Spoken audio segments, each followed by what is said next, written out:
Écho. Votre matinale info sur Europe 1. Carte blanche à Mathieu Bock-Côté. Bonjour Mathieu. Bonjour. Vous revenez ce matin sur la rencontre hier au Kremlin entre Vladimir Poutine et Emmanuel Macron et cette volonté affichée du président français de trouver le chemin d'une désescalade entre la Russie et l'Ukraine pour éviter que la première n'envahisse la seconde ou en tout cas en charcute le territoire. En toile de fond, Mathieu, il y a cette question de la capacité pour l'Europe de peser dans les affaires du monde. Dans les affaires du monde ou dans ses propres affaires, cher Dimitri. La question ukrainienne est assez complexe pour qu'on ne prétende pas la résoudre ici à coups de formules et d'envolées théoriques en s'improvisant tout à la fois géopoliticien et maître diplomate. On se contentera de rappeler qu'elle condense certaines contradictions. Comment tenir en un seul pays des peuples contradictoires qui ne veulent pas cohabiter? Comment conjuguer le respect de la souveraineté d'une nation et le rappel de cette vérité élémentaire, insurmontable, qu'aucun pays ne pourra jamais s'affranchir de sa géographie? Comment distinguer le respect des zones d'influence naturelles des grandes puissances et le refus de la prétention impériale qui s'empare d'elle naturellement et pourrait-on dire inévitablement? Mais revenons à l'Europe. Nous connaissons la formule du général de Gaulle qui, pour se moquer des européistes, disait d'eux qu'ils sautaient comme des cabris en répétant « Europe, Europe, Europe ». Il s'en moquait en rappelant que l'Europe est d'abord faite de nations et qu'on ne saurait faire de politique sans tenir compte des réalités. D'autant que ces nations n'ont pas nécessairement les mêmes intérêts. Et de fait, peut-on demander à l'Espagne ou l'Allemagne d'avoir le même regard sur la Russie que la France ou la Grande-Bretagne? À tout le moins, on pourrait demander à tous de ne pas avoir sur elle le regard de Washington et de cesser de considérer eux-mêmes l'Europe comme une annexe stratégique des États-Unis, comme si ces derniers étaient en droit de toujours les considérer comme des pièces à jouer dans leur politique internationale. Alors la semaine dernière, sur notre antenne, Pierre Manant, le philosophe, disait de l'Union européenne qu'elle incarnait une forme d'impuissance politique. Est-ce que vous partagez son avis? Absolument. Les Français, les Allemands, les Irlandais, les Baltes, les Polonais, les Hongrois, les Grecs partagent assurément une civilisation.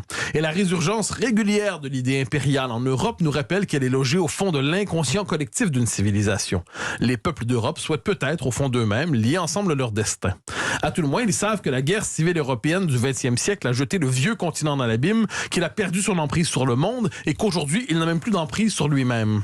Mais comment prendre au sérieux une structure qui prend toujours appui sur le maillon le plus faible et qui ne sait d'aucune manière stopper, par exemple, les vagues migratoires qui déferlent sur elle et qui, en fait, les encourage par un humanitarisme pavlovien?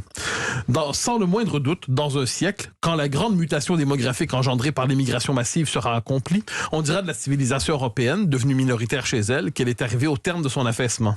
Alors j'y reviens, la construction européenne, dans l'état actuel, entrave davantage les nations européennes qu'elle ne permet à chacune de défendre vraiment ses intérêts. Bon, je vous sens tout prêt, Mathieu, de nous confesser ce matin quelques réserves sur la construction européenne. C'est peu de le dire. Je ne les confesse pas, je les proclame.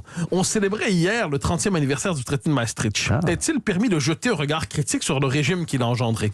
C'est parce que j'aime l'Europe que je me méfie de l'européisme.